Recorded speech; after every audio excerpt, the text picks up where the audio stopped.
60 વર્ષની ઉંમર પછી લોકો કહે છે કે દરરોજ 7-8 ગ્લાસ પાણી પીવો, બધું બરાબર રહેશે. પરંતુ જો તમે 60 વર્ષ કે તેથી વધુ ઉંમરના છો તો તમારા માટે માત્ર સાદું પાણી પીવું પૂરતું નથી. નમસ્કાર મિત્રો, એ વાત સાચી છે કે સાદું પાણી તમને હાઇડ્રેશન આપે છે, પરંતુ નસોને ફક્ત પાણીની જરૂર નથી હોતી. તેમને એવી વસ્તુઓની જરૂર હોય છે જે લોહીને પાતળું રાખે, નસોને ખોલે અને હૃદય સુધી બ્લડ સર્ક્યુલેશન બરાબર રાખે. અને આ વસ્તુઓ તમારી રસોઈમાં જ છે. બસ તમે તેને તમારા પાણીમાં ઉમેરી રહ્યા નથી. 60 વર્ષની ઉંમર પછી નસોમાં એક શાંત ફેરફાર આવે છે. નસો જાડી થવા લાગે છે, લોહીનો રસ્તો સાંકડો થઈ જાય છે, અને જ્યાં સુધી તમને લક્ષણો દેખાય છે ત્યાં સુધીમાં ઘણું મોડું થઈ ગયું હોય છે. આજે હું તમને 5 એવી વસ્તુઓ જણાવીશ જે સવારના 1 ગ્લાસ હુંફાળા પાણીમાં ભેળવીને પીવાથી તમારી નસોને ખોલીને તેમને હેલ્ધી રાખવામાં ખૂબ મદદ મળે છે. મિત્રો, 60 પછી આપણા લોહીમાં એક ફેરફાર આવે છે. નસોની દિવાલો જાડી થવા લાગે છે, પ્લેક જામવા લાગે છે, રસ્તો સાંકડો થઈ જાય છે અને લોહી ઘટ્ટ થઈ જાય છે, જેના પરિણામે બ્લડ પ્રેશર વધે છે, હાથ પગ ઠંડા રહેવા લાગે છે, થાક લાગે છે અને ઊંઘ્યા પછી પણ ચેન મળતું નથી. અને સૌથી ખતરનાક વાત, સાયલન્ટ હાર્ટ એટેકનું જોખમ વધી જાય છે. પરંતુ આજે હું તમને જે 5 વસ્તુઓ જણાવવાનો છું મિત્રો, તે આ પ્રક્રિયાને રોકે છે અને કેટલાક કિસ્સાઓમાં તો તેને રિવર્સ પણ કરી શકે છે. તો શરૂ કરીએ નંબર 5થી. અને આ એક એવી વસ્તુ છે જે સૌથી વધુ સામાન્ય, સૌથી વધુ સાદી દેખાય છે, પરંતુ હાર્ટ સ્પેશિયાલિસ્ટ તેને સૌથી પહેલાં રિકમેન્ડ કરે છે. હા, હું વાત કરી રહ્યો છું આદુ વિશે. આદુમાં 2 કમ્પાઉન્ડ્સ હોય છે, જિંજરોલ્સ અને શાગોલ્સ.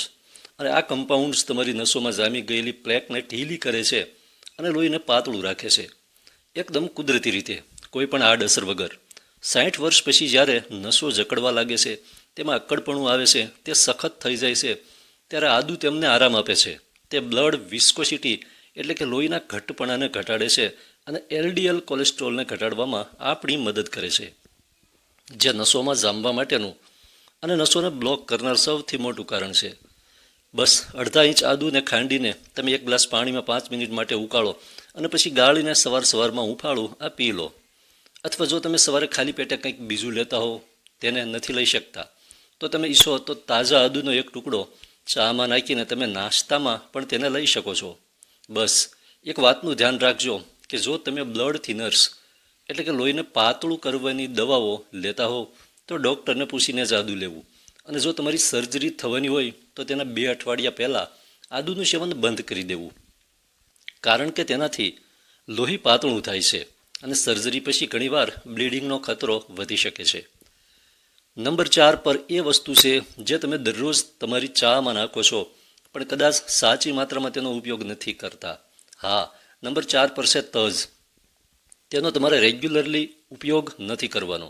તજમાં સિનેમાલ્ડિહાઇડ હોય છે, એક કમ્પાઉન્ડ જે તમારી નસોની દિવાલોને રિલેક્સ કરે છે, જેનાથી બ્લડ પ્રેશર કુદરતી રીતે ઓછું રહે છે અને બ્લડ શુગર કંટ્રોલ કરવામાં પણ આ તમારી મદદ કરે છે, જે 60 વર્ષની ઉંમર પછી નસોને નુકસાન પહોંચાડનાર સૌથી મોટું કારણ છે.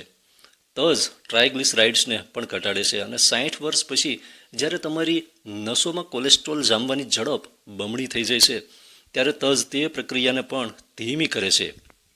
હા, આટલા બધા ફાયદા એક નાની તજમાંથી તમને મળે છે અને તેનો ઉપયોગ કરવો પણ ખૂબ જ સરળ છે. તજને વાપરવા માટે તમે બસ અડધી ચમચી તજ હુંફાળા પાણીમાં ભેળવો અને સવારમાં તેને પી લો, અથવા તજની એક નાની સ્ટીક તમારી ચામાં ઉકાળીને પણ તમે પી શકો છો, અથવા તમે ઈચ્છો તો તેને મધ સાથે ભેળવીને પણ લઈ શકો છો. સાથે ધ્યાન રાખજો કે જો તમે ડાયાબિટીસની દવા લઈ રહ્યા છો તો ડૉક્ટરને પહેલાં કન્ફર્મ કરી લો, કારણ કે તજ પણ શુગરને ઘટાડે છે, તેથી બંને સાથે લેવાથી ઘણીવાર બ્લડ શુગર ખૂબ નીચે જઈ શકે છે. નંબર 3 પર શું છે? અને નંબર 3 પર એક એવી વસ્તુ છે જે તમે દરરોજ કદાચ વાપરતા હશો અને તમારા ઘરમાં પણ અત્યારે આરામથી રાખેલી હશે. હા, નંબર 3 પર આવે છે લીંબુ. મિત્રો, લીંબુમાં વિટામિન સી હોય છે જે નસોની એન્ડોથેલિયલ સેલ્સને રિપેર કરે છે. એન્ડોથેલિયલ સેલ્સ એટલે નસોની અંદરની જે પરત હોય છે તે, જે સૌથી પહેલાં ડેમેજ થવાનું શરૂ થાય છે. લીંબુમાં ફ્લેવોનોઇડ્સ હોય છે જે આર્ટેરિયલ સ્ટીફનેસને એટલે કે નસોના અકળાપણાને ઘટાડે છે. અને સૌથી જરૂરી વાત એ છે કે લીંબુ પોટેશિયમનો પણ એક સારો સોર્સ છે અને પોટેશિયમ સોડિયમના અસરને કાઉન્ટર કરે છે, જેનાથી તમારું બ્લડ પ્રેશર કુદરતી રીતે બેલેન્સ રહેશે. બસ સવારે ઉઠીને તમે અડધું લીંબુ હુંફાળા પાણીમાં ભેળવો અને પી લો. જો તમને એસિડિટી નથી રહેતી અથવા ગેસ્ટ્રિક અલ્સર વગેરે તમને નથી, તો તમે તેને સવારે ખાલી પેટે લો. અને જો તમને એસિડિટીની પ્રોબ્લેમ રહેતી હોય તો નાસ્તા પછી જ તેને હંમેશા લેજો, ખાલી પેટે નહીં. અને હા, યાદ રાખજો કે તેને ઠંડા પાણીમાં નથી લેવાનું, પરંતુ હુંફાળા પાણીમાં જ લેવાનું છે, જેથી તેનું એબ્સોર્પ્શન વધારે સારું થાય. નંબર 2 પર આવે છે મિત્રો લસણ. લસણમાં એલિસિન હોય છે, અને એલિસિન એક નેચરલ વેસો ડાયલેટર છે, એટલે કે તે નસોને રિલેક્સ કરે છે, ફેલાવી દે છે, જેનાથી બ્લડ સર્ક્યુલેશન વધારે સારું બને છે અને આપણું બ્લડ પ્રેશર પણ કંટ્રોલમાં રહે છે.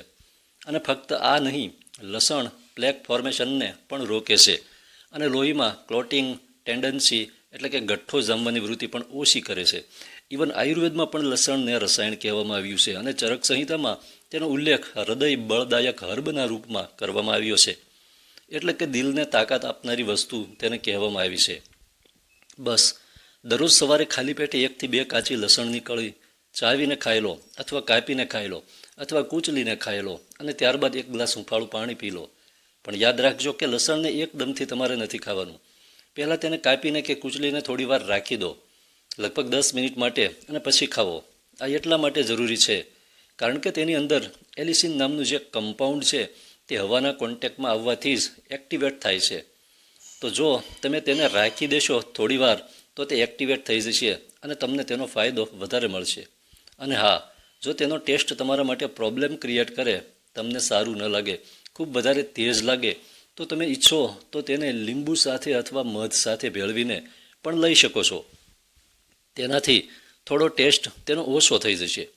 લસણ સાથે પણ હંમેશા ધ્યાન રાખજો કે જો તમે બ્લડ થિનર્સ અથવા બ્લડ પ્રેશરની દવાઓ લેતા હોવ તો ડૉક્ટરને જરૂર પહેલાં પૂછી લેવું, કારણ કે એલિસિન તેના અસરને વધારી શકે છે.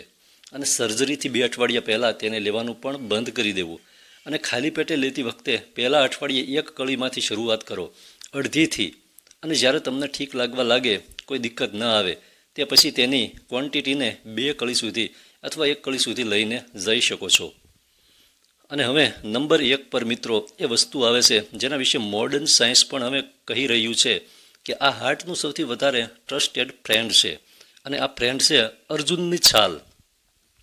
આ એક 3000 વર્ષ જૂનો નુસ્ખો છે.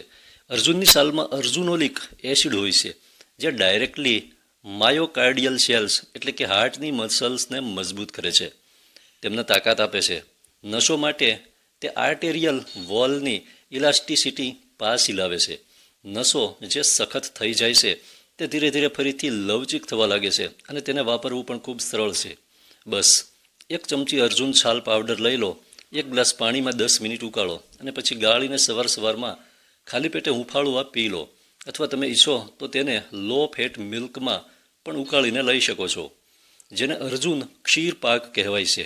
અને તેને રાત્રે તમારે પીવાનું છે, જો તમે દૂધમાં લો તો તે કેસમાં.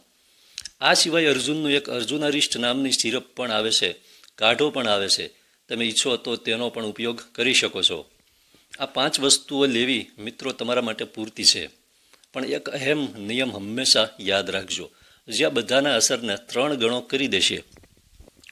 તમે આ 5માંથી ગમે તે લો, જો તમે તેની સાથે દરરોજ 5 મિનિટની ડીપ બ્રીથિંગ એટલે કે ઊંડા શ્વાસ લેવાની ક્રિયા પણ શરૂ કરી દો, તો સોનામાં સુગંધ ભળી શકે છે.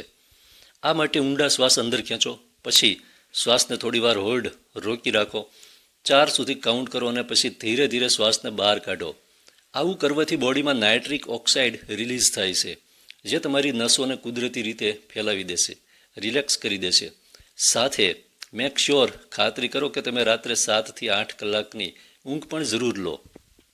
ચાલો હવે વાત કરીએ તે 3 હેબિટ્સની જે તમારે આજથી જ બંધ કરવાની છે. અધરવાઇઝ તમારા માટે પૂરો ફાયદો ગમે તે વાપરો નહીં મળી શકે. પહેલી આદત છે સવારે ઉઠતા જ ખાલી પેટે ચા. ચા નસોને ડિહાઇડ્રેટ કરે છે, તેથી ઉઠતા જ ચા ન પીશો.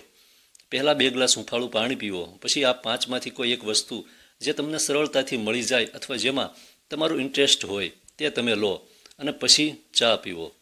બીજી આદત, વધારે મીઠાથી પરહેજ રાખો. મીઠું સોડિયમ વધારે છે, અને સોડિયમ નસોમાં પાણીને ખેંચે છે, બ્લડ પ્રેશર વધારે છે. તેથી કોઈ પણ એવી વસ્તુ જેમાં તમને મીઠું વધારે લાગે તે તમે ન લો. અને ત્રીજી વસ્તુ, લાંબા સમય સુધી એક જ જગ્યા પર બેસી ન રહો. મિત્રો, 60 વર્ષની ઉંમર પછી એક જ જગ્યા પર બેસી રહેવું બ્લડ પુલિંગ કરે છે, જેનાથી પગની નસોમાં લોહી જામવા લાગે છે. તેથી દર કલાકે બસ 5 મિનિટના નહીં તો નહીં, તમે ઉઠીને વોક જરૂર કરો. તેનાથી તમારી નસો એક્ટિવ રહેશે. જો આજનો આ વિડીયો તમને પસંદ આવ્યો હોય મિત્રો, કંઈક નવું શીખવા મળ્યું હોય તો લાઈક કરીને જજો. કોઈ એવા વડીલ સાથે શેર કરો જેમને બ્લડ પ્રેશર કે હૃદયની તકલીફ રહેતી હોય. અને ચેનલ પર જો નવા છો તો સબસ્ક્રાઈબ જરૂર કરી લેજો. મળીશું એક નવા વિડીયોમાં. ધન્યવાદ.